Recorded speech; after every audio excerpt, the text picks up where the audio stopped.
Hello students, so in the continuation of this chapter rotational motion, today we are going to start the topic rotational kinetic energy. So students, in the last class we have done the basic introductory parameters of rotational motion.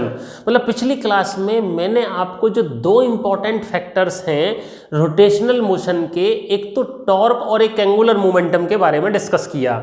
मतलब torque क्या होता है students, किसी body को rotate करने के लिए अगर हमें किसी बॉडी को रोटेट करना है तो हमें उस पर टॉर्क लगाना होगा। और टॉर्क का फॉर्मूला हम कैसे निकालते हैं? टॉर्क का फॉर्मूला निकालते हैं tau is equal to r f sine theta. मतलब टाउ इज इक्वल टू ऐसे भी कर देते हैं force into perpendicular distance. Torque is equal to force into perpendicular distance. मतलब किसी बॉडी को रोटेट करने के लिए जो टॉर्क लगता है that is calculated by torque is equal to force into perpendicular distance. इसी तरह से मैंने जो अगला फिजिकल क्वांटिटी आपको बताई वो थी मेरी angular momentum, L is equal to r p sine theta, r p sine theta. Okay, so अब आप सोच रहे होंगे कि सर ने टॉर्क बता दिया, एंगुलर मोमेंटम बता दिया, और एक बात और मैं आपको बताऊं कि this torque is also called the moment of force. मतलब अगर फोर्स को परपेंडिकुलर डिस्टेंस से मल्टीप्लाई कर दिया जाए तो वो हमारा बन जाता है टॉर्क, और अगर लीनियर मोमेंटम को परपेंडिकुलर डिस्टेंस से मल्टीप्लाई कर दिया जाए तो वो हमारा बन जाता है टॉर्क। ऑलराइट स्टूडेंट्स, अब टॉर्क और एंगुलर मोमेंटम दोनों रोटेशनल फिजिकल क्वांटिटीज हैं। बॉडी जब रोटेट करती है तब इनका यूज होता है।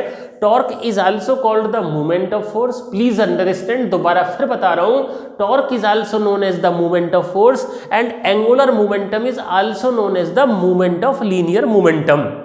अब आप सोच रहे होंगे कि सर हमें अलग अलग तरह की क्वांटिटी बता रहे हैं, कभी सर टॉर्क के बारे में बता देते हैं, कभी एंगुलर मोमेंटम के बारे में बताते हैं, लेकिन सर रोटेशनल मोशन को तो डिस्कस ही नहीं कर रहे हैं, बॉडी को तो घुमा ही नहीं रहे। सर की जो क्लास है उसमें बॉडी तो हमें घूमती हुई नजर नहीं आ रही है और सर रोटेशनल मोशन की बात करते हैं। तो स्टूडेंट्स, आपका जो इंतजार है वो खत्म हो गया। अब हम बॉडी को रोटेट करना स्टार्ट करेंगे, क्योंकि रोटेशन के लिए हमारे पास टॉर्क भी है और एंगुलर मोमेंटम भी है। तो अब मैं अपनी बॉडी को रोटेट करना शुरू कर रहा हूं। तो यहां पर मैं जो नया टॉपिक है वो डिस्कस करने जा रहा हूं, रोटेशनल काइनेटिक एनर्जी। तो स्टूडेंट्स देखो क्या होता है, ये ट्रांसलेशनल काइनेटिक एनर्जी तो आपने सबने सुनी होगी। क्या होती है translational kinetic energy? Half m v square. Class 9th में आपने पढ़ा होगा कि एम मास का कोई बॉडी अगर वी वेलोसिटी से ट्रेवल कर रहा है तो उसका ट्रांसलेशनल काइनेटिक एनर्जी कितना होता है? Half m v square. अब सवाल यह है कि जब बॉडी रोटेट करेगी तो रोटेशनल में काइनेटिक एनर्जी कैसे निकाला जाए? तो मैं ये कोई भी बॉडी ले लेता हूं और ये कोई भी बॉडी किसी एक्सिस के अबाउट रोटेट कर रहा है, ये इसका एक्सिस ऑफ रोटेशन है, और इस एक्सिस ऑफ रोटेशन के अबाउट ये ओमेगा एंगुलर वेलोसिटी से रोटेट कर रही है। तो क्या होगा स्टूडेंट्स, मैंने आपको बताया बहुत इंपॉर्टेंट रिजल्ट है, जब कोई बॉडी किसी एंगुलर वेलोसिटी से रोटेट करती है तो उसके जितने भी पार्टिकल्स होते हैं वो सबके सब भी सेम एंगुलर वेलोसिटी से रोटेट करते हैं। तो इसके ओमेगा एंगुलर वेलोसिटी से रोटेट करने से इसके अंदर मान लो m1 मास का पार्टिकल r1 डिस्टेंस पे, m2 मास का पार्टिकल r2 डिस्टेंस पे, m3 मास का पार्टिकल r3 डिस्टेंस पे ये रोटेट कर रहे हैं। तो अगर मैं इसका आप ये मान के चलो कि आपको रोटेशनल काइनेटिक एनर्जी के बारे में कुछ नहीं पता, आप तो ये बोलो कि सर हमें तो हाफ एम वी स्क्वायर मालूम है, हाफ एम वी स्क्वायर से हम तो इसको सॉल्व करेंगे। कोई बात नहीं, हाफ एम वी स्क्वायर से कर लेते हैं। तो पहले पार्टिकल मतलब इसकी जो टोटल काइनेटिक एनर्जी होगी वो क्या होगी? रोटेशनल बॉडी की टोटल काइनेटिक एनर्जी उसके पार्टिकल्स की काइनेटिक एनर्जी के सम के बराबर होगी। तो एक पार्टिकल का काइनेटिक एनर्जी, अब हमने किया क्या है, there is a rigid body और system of particles which is rotating about an axis with angular velocity omega. The particles of the rigid body of masses m1 m2 m3 and so on are at perpendicular distances r1 r2 r3 and so on. तो इसका जो kinetic energy होगा कितना होगा? m1 मास का m1 v1 square plus m2 मास का half m2 v2 square and so on, होगा कि नहीं होगा? अब आप ये देखो, मैंने आपको ये भी बताया था कि अगर कोई बॉडी एंगुलर वेलोसिटी से रोटेट कर रही है तो उसके पार्टिकल्स सर्कुलर मोशन में घूमेंगे, सर्कुलर मोशन में रोटेट करेंगे in a plane, circle will be in the plane perpendicular to axis. So ये m1 मास का पार्टिकल इस तरह से मोशन करेगा, इसका वेलोसिटी अगर v है और ओमेगा एंगुलर वेलोसिटी है, so v1 is equal to r1 omega, v2 is equal to r2 omega. देखो ये एक रिजिड बॉडी है और ऐसे ये क्या होगा, ये इस तरह का सर्कल बनाएगी। सो पार्टिकल सर्कुलर मोशन में होंगे, तो अगर उनका लीनियर वेलोसिटी v है और एंगुलर वेलोसिटी ओमेगा है तो v is equal to r omega. अब ओमेगा तो सबका सेम होगा क्योंकि रिजिड बॉडी है, रिजिड बॉडी है तो रिजिड बॉडी में जो एंगुलर वेलोसिटी बॉडी की होती है उसी एंगुलर वेलोसिटी से सारे के सारे पार्टिकल रोटेट करते हैं। सुन लो ध्यान से, बहुत इंपॉर्टेंट है। लेकिन उनका लीनियर वेलोसिटी अलग अलग होगा because v is equal to r omega. भाई ओमेगा सेम है और r अलग अलग है तो v तो अलग होगा ना, तो v अलग होगा तो मैंने वही लिखा है m1 मास का r1 ओमेगा, m2 का r2 ओमेगा। अब मैं क्या करता हूं, यहां पर वैल्यूज पुट कर देता हूं, half m1 r1 square omega square plus half m2 r2 square omega square and so on. यहां पर मैंने हाफ कॉमन ले लिया, ये हो गया m1 r1 square plus m2 r2 square and so on और बाहर आ गया ओमेगा स्क्वायर। ओके, अब ये बहुत इंपॉर्टेंट बात है, half m1 r1 square plus m2 r2 square मतलब this is the sum of the product of mass and square of their respective perpendicular distances. So this can be written as half sigma i mi ri square into omega. अब इसको देख लो क्या बोलते हैं, क्या बोलते हैं इसको, सिग्मा आई एम आई आर आई स्क्वायर। ये बहुत इंपॉर्टेंट टर्म है, sigma I m I r I square, this is called I, this is called I. अब देखो आई का मतलब होता है moment of inertia, moment of inertia. अब यहाँ पर हम एक बहुत इंपॉर्टेंट चीज को डिस्कस करने जा रहे हैं। ये जो मैंने आई एज्यूम किया है, ये आई किसको एज्यूम किया है, आई मैंने एज्यूम किया है सिग्मा आई एम आई आर आई स्क्वायर को, मतलब m1 r1 square plus m2 r2 square and so on, this is my I. तो मोमेंट ऑफ इनर्शिया एक टर्म मैंने यहाँ पर इंट्रोड्यूस करती है। स्टूडेंट्स बहुत इंपॉर्टेंट रिजल्ट यहाँ पर आ चुका है हमारा। जब हम रोटेशनल काइनेटिक एनर्जी का फॉर्मूला यूज कर रहे थे, ड्राइव कर रहे थे, तो हमें एक टर्म के बारे में पता चला जो कि m1 r1 square plus m2 r2 square and so on है, जिसको शॉर्ट फॉर्म में सिग्मा आई एम आई आर आई स्क्वायर भी लिखा जा सकता है, और जो हमारी मोमेंट ऑफ इनर्शिया है। आपको इसमें कोई डरने वाली बात नहीं है, कोई सरप्राइज नहीं होना है। ओके, क्यों नहीं होना है, क्योंकि जब हम ट्रांसलेटरी मोशन से रोटेटरी मोशन की बात करते हैं तो हम भाई नई नई क्वांटिटीज तो स्टडी कर ही रहे हैं, नई नई क्वांटिटीज हम पढ़ रहे हैं। जैसे वहां पर हमने फोर्स स्टडी किया, यहाँ पर हमने टॉर्क स्टडी किया, वहां पर हमने लीनियर मोमेंटम डिस्कस किया, यहाँ पर हमने एंगुलर मोमेंटम डिस्कस किया। ट्रांसलेटरी मोशन में लीनियर वेलोसिटी v की बात की, रोटेटरी मोशन में एंगुलर वेलोसिटी ओमेगा की बात कर डाली। तो भाई यहाँ पर भी तो कुछ आना था, तो ये आई किसकी जगह आया है, ये मास की जगह आया है। आप देखो काइनेटिक एनर्जी का फॉर्मूला ट्रांसलेशनल मोशन में हाफ एम वी स्क्वायर होता है कि नहीं होता, तो v की जगह तो आ गया ओमेगा और m की जगह आ गया i। तो मोमेंट ऑफ इनर्शिया स्टूडेंट्स क्या होता है, मोमेंट ऑफ इनर्शिया, इनर्शिया का मतलब क्या होता है, इनर्शिया का मतलब होता है मास। भाई mass is the measure of inertia. Class 9th में आपने पढ़ा होगा लॉ ऑफ इनर्शिया, बहुत अच्छे से पढ़ाते हैं कि inertia is the property by virtue of which body has a tendency to remain in its position और it opposes the change in position. कोई बॉडी अपनी पोजीशन में होने वाली चेंज का अपोज करती है, जिस प्रॉपर्टी की वजह से उसको बोलते हैं इनर्शिया। सो ट्रांसलेटरी मोशन में होता है सिंपल इनर्शिया और रोटेटरी मोशन में हो जाता है मूवमेंट ऑफ इनर्शिया, और ये तो हम कर ही रहे हैं। ट्रांसलेटरी मोशन में फोर्स था तो फोर्स की जगह रोटेटरी में क्या आया, मूवमेंट ऑफ फोर्स आया।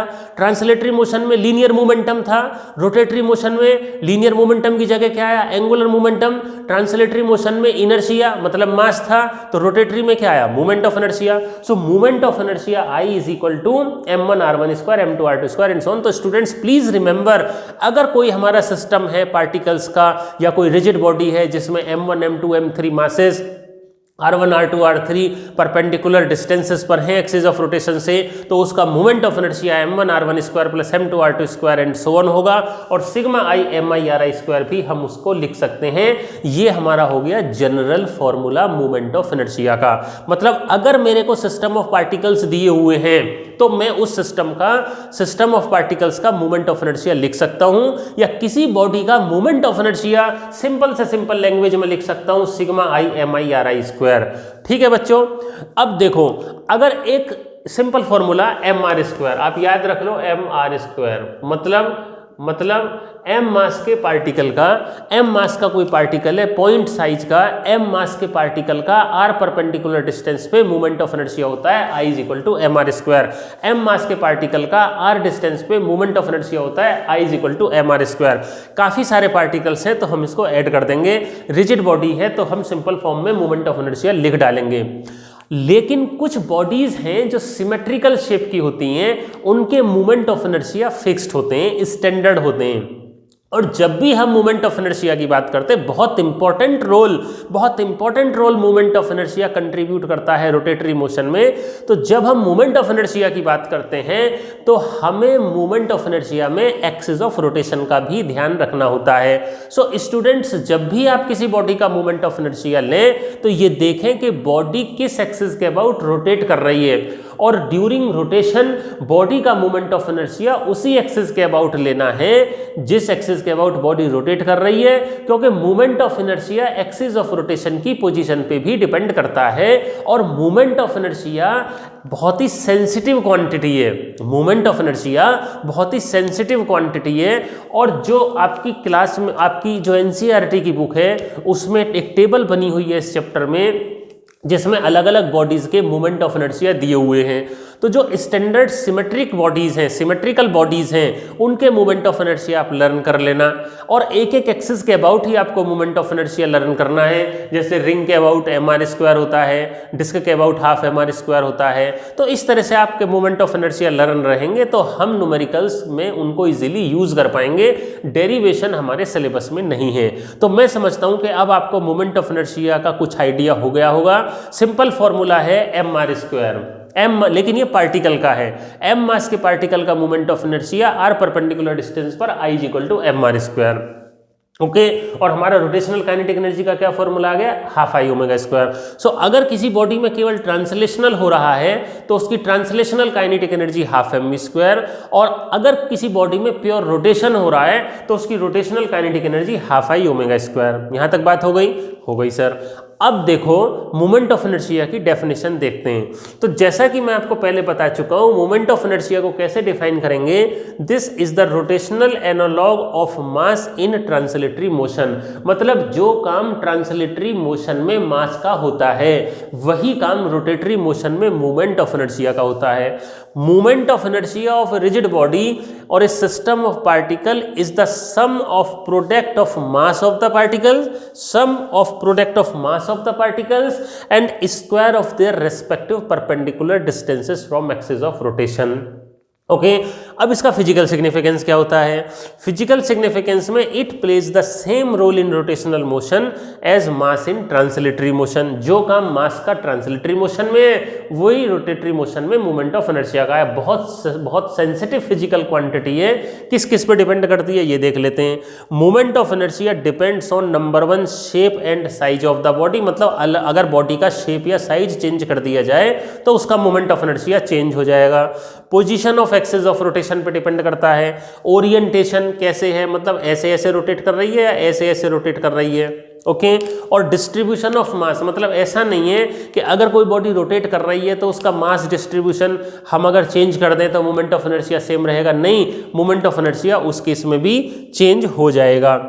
तो स्टूडेंट्स, ये बहुत इंपॉर्टेंट क्लास थी क्योंकि यहाँ पर मैंने एक ऑलमोस्ट मैं लास्ट ही कह सकता हूँ। अब मैं जब रोटेशनल मोशन को एक्सटेंसिवली डिस्कस करूँगा तो वहाँ पर मैं आपको दिखाऊंगा कि भाई रोटेशनल मोशन में मोमेंट ऑफ इनर्शिया का कैसे एक्सटेंसिव यूज़ होता है। तो मैं एक और यहाँ पर अगला आर्टिकल में डिस्कस कर लेता हूँ मोमेंट ऑफ इनर्शिया करने के बाद, और बहुत सिंपल सी वो डेरिवेशन है। और वो डेरिवेशन क्या है, वो है relation between torque end moment of inertia. मतलब टॉर्क और मोमेंट ऑफ इनर्शिया के रिलेशन का फॉर्मूला। इससे पहले एक और चीज आपको बता देते हैं। देखो, v is equal to r omega, v is equal to d x by d t, omega is equal to d theta by d t. Okay, और a is equal to d v by d t. तो जैसे linear acceleration होता है, angular acceleration alpha is equal to d omega by d t. मतलब देखो, rate of change of displacement is velocity, rate of change of velocity is acceleration, rate of change of angular displacement is angular velocity, rate of change of angular velocity is angular acceleration alpha. अब alpha और are का हम इसका relation लिख सकते हैं। सो यहाँ से निकाल के अगर लाएं a is equal to d v by d t, so d y by d t, v is equal to r omega. Okay, so r को बाहर लिया, d omega by d t, so ये आ गया आर अल्फा। काफ़ी important relation है, a is equal to r alpha. जैसे v is equal to r omega होता है, ऐसे ही a is equal to r alpha. Alpha का मतलब क्या होता है? अल्फा का मतलब होता है एंगुलर एक्सेलरेशन। ओके, तो ये इंपॉर्टेंट रिजल्ट यहाँ पर आ गया। वेक्टर हैं तीनों चीज़ें, a vector is equal to alpha cross r, cross product का एक एग्जाम्पल है। जैसे v is equal to r omega में v vector is equal to omega cross r, ऐसे ही a vector is equal to alpha cross r हमारा हो जाएगा। सो स्टूडेंट्स, ये आप अभी की क्लास में आप इतना ही करना, हम आगे की क्लास में कंटिन्यू करेंगे। और यहाँ पर जो इम्पोर्टेंट बात आपको ध्यान रखनी है वो मोमेंट ऑफ इनर्शिया की ध्यान रखनी है। और ये स्मॉल रिलेशन लीनियर एक्सेलरेशन और एंगुलर एक्सेलरेशन का, लीनियर वेलोसिटी और एंगुलर वेलोसिटी की, और मेन तो मोमेंट ऑफ इनर्शिया आपको ध्यान रखना है, क्योंकि आगे आने वाली क्लासेस में, आगे आने वाले टॉपिक में मैं मोमेंट ऑफ इनर्शिया को एक्सटेंसिवली यूज़ करूँगा। Okay, thank you and thank you so much.